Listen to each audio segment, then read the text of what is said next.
Berlin wants you dead. And here you walk in, unarmed, like a gift on a silver platter. So, what exactly is it you think you are going to say to me? You need to listen very carefully to what I am about to tell you.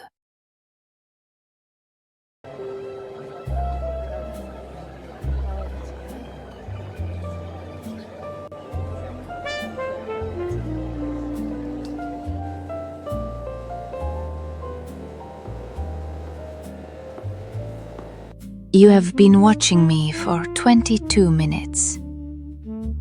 I counted. I had nothing else to do. Christine Granville had outmaneuvered the Gestapo, crossed 2,000 miles of Nazi-sympathizing territory, and engineered her own tuberculosis diagnosis. The British rewarded her by setting her aside and offering a small retainer. They also, in their wisdom, assigned her a surveillance tail. She spotted everyone that tried. Cairo, it turned out, had its own particular way of being inhospitable, just not for the reasons anyone expected. You have been at that window for 40 minutes. I am observing. There is a wall outside that window. It is a very suspicious wall. They will find us something. They dismissed us, Andre. They are paying us to exist. They are paying us to wait. I did not cross the Tatras in January to wait in Cairo. The British had dismissed Christine Granville and Andrei Kaversky on the 14th of June, 1941. On the 22nd of June, 1941, 1 week later, Germany invaded the Soviet Union. Exactly as the microfilm Christine had risked her life to carry out of occupied Poland had predicted. The British said nothing. They rarely do. The retainer continued. The flat remained small. The wall outside the window remained suspicious. The British, to their credit, were not entirely without a use for Christine Granville. They simply required some time to determine what that use was. Several months, as it turned out. We've been reviewing your situation. There may be 1 or 2 small tasks we could offer. How generous. Before we get to that, I should explain why you cannot resume work with the Polish government in exile. You did not explain that before. The Musketeers, your network in Poland. The Polish government in exile has determined they were compromised, penetrated by German intelligence, which means anyone associated with them is questionable. The Musketeers gave us the evidence of the German buildup on the Soviet border. It was from them I obtained the microfilm, the intelligence that predicted Barbarossa. Yes, well, Stalin didn't listen, did he? So it didn't matter, now did it? 27 million people might disagree with that assessment. But do continue. Yes, quite.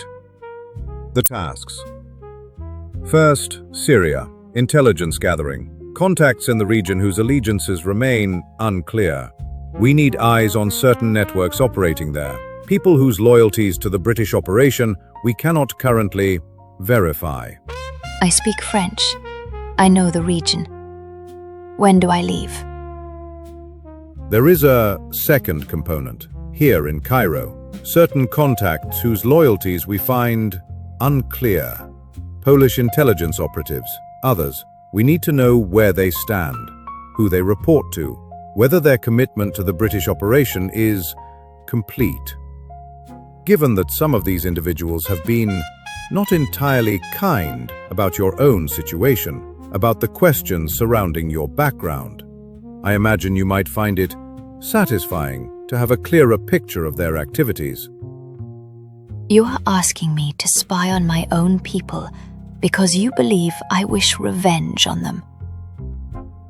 I wouldn't put it quite like... I will do it because it is useful, not for the reasons you imagine. You will find I rarely do things for the reasons people imagine. Yes, well, there is one further consideration. Some of these contacts respond better to certain approaches. You are well placed to develop the kind of trust that yields results. Your particular gifts for What time does the Damascus flight leave? Thursday, 0600. Excellent. Is there anything else? No, that will be all. For what it is worth, the musketeers were not compromised. They were inconvenient. There is a difference. For the next 2 years, Christine Granville did what she was asked, which was, by her standards, considerably less than she was capable of. Syria first. By the time she arrived, the British and Free French had driven out the Vichy administration. The territory was now theirs, ostensibly stable, carefully watched, and full of people whose loyalties had shifted with the wind and might shift again. Christine moved through it as she moved through everything, with complete attention and no apparent effort. The contacts she cultivated reported her as charming, well-connected, and entirely trustworthy. None of them, it should be noted, were entirely trustworthy themselves. It should be said, at this point, that Christine Granville was not a woman who did things by half. This applied to her work, it applied to her causes, and it applied with equal intensity to the people she loved. She had married Jerzy Gazitsky in 1938. He was older, well-traveled, a writer. It was not, by any account, a tranquil marriage. There had been Jan Maruzas, the ski champion who had crossed the Tatras with her, who had understood something about her that most people never got close enough to see. And now there was Andrei Koversky. It would be tidy to call these affairs, but tidiness was not a quality Christine particularly valued, and applying it to her now would be a small dishonesty. She did not love carelessly. She loved the way she did everything else, completely and on her own terms. The terms, admittedly, were not always convenient for the other parties involved. Of all of them, and there were others, in Cairo, as there would be others still to come, Andrei was different. Not louder than the rest, simply deeper. The kind of person you recognize rather than discover, which made what she was about to do to her husband both necessary and unkind. And Christine knew it. She told him anyway. Her husband arrived in Cairo in the autumn of 1941. Jerzy Gazitsky had served British intelligence himself. He had made an exhausting journey through Russia and Iran to be here. He had expected, perhaps, reunion, perhaps gratitude. Christine told him the truth instead. Andrei, Yes. how long? Long enough that it would not be honest to pretend otherwise.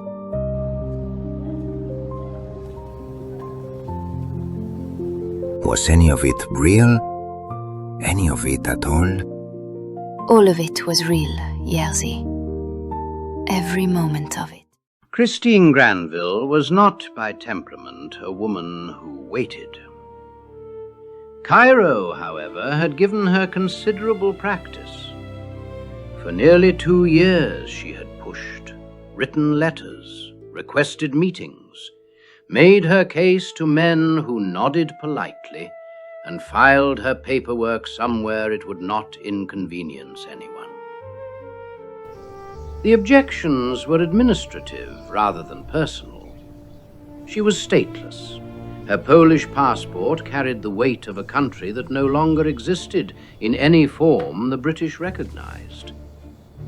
And then there was the other difficulty. The British military establishment of 1943 held a considered institutional view on the question of women in combat roles. That view, stated plainly, was that women were not combatants. They could carry messages, they could maintain cover, they could, in extremis, be extraordinarily useful, but they were not, formally, officially, on paper, soldiers. This position was held with considerable conviction by men who had not crossed the Tatra Mountains in January, had not kept a courier network alive inside occupied Poland, and had not talked their way out of a Hungarian interrogation room through sheer force of nerve. It was a position that would persist in various administrative forms long after the war was over. Christine found it, one imagines, clarifying. But eventually, as Christine had always known it would, the door opened. Miss Granville, thank you for coming in. We've been reviewing your file, your work in Poland, the courier routes, the Tatra crossings, what you and Kaversky managed in Budapest. It's an exceptional record. I know. We'd like to bring you back in, formally this time. There's a cover organization that would give us the proper footing to deploy you, the FANY, First Aid Nursing Yeomanry. It's administrative largely, but it gives you a rank, a pay grade, and a legal basis for what we're asking. What are you asking? France, we need organizers, people who can move through occupied territory, build networks, coordinate supply drops, work with the resistance. It's not just courier work this time. The scale is different, the risk is different. I want to be plain with you about that. The life expectancy of an SOE agent in the field in France is not comfortable reading. Several of our people have already been taken. Some we know about. Others we simply stopped hearing from. If you're captured, we cannot acknowledge you. There is no diplomatic protection, no official existence. You would be, as far as anyone is concerned, a civilian who made poor choices.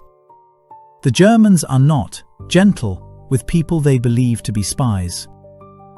I want to make certain you understand what I'm describing. This is not the Tatras. This is not Budapest. The networks we're building in France are operating inside one of the most heavily occupied territories in Europe. The Gestapo are thorough. I have been waiting 2 years for this conversation, Mr. Howarth. I understand the risks. I have buried friends who understood them too. I would like to go anyway. Yes, I rather thought you would. When do I start? Training begins here in Cairo first. Wireless, fieldcraft, then parachute training at Haifa. After that, we'll discuss the specifics of the assignment. We'll do our best to keep you alive, Miss Granville. I know. You'll find I'm rather good at that myself.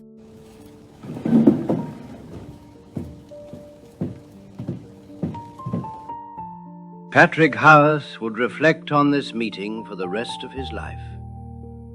He put it simply, as intelligence men tend to do when they are being honest. The most useful thing I did in the Second World War was to reinstate Christine Granville. He was not wrong. She would go on to France. There she would display courage and nerve, executing some of the most daring exploits of the Second World War. These include securing the surrender of a fortified German garrison without firing a shot. On another occasion, she walked into a Gestapo headquarters unarmed, and walked out with the commander's surrender. Next episode, France, the Resistance, and the moment Christine Granville became a legend.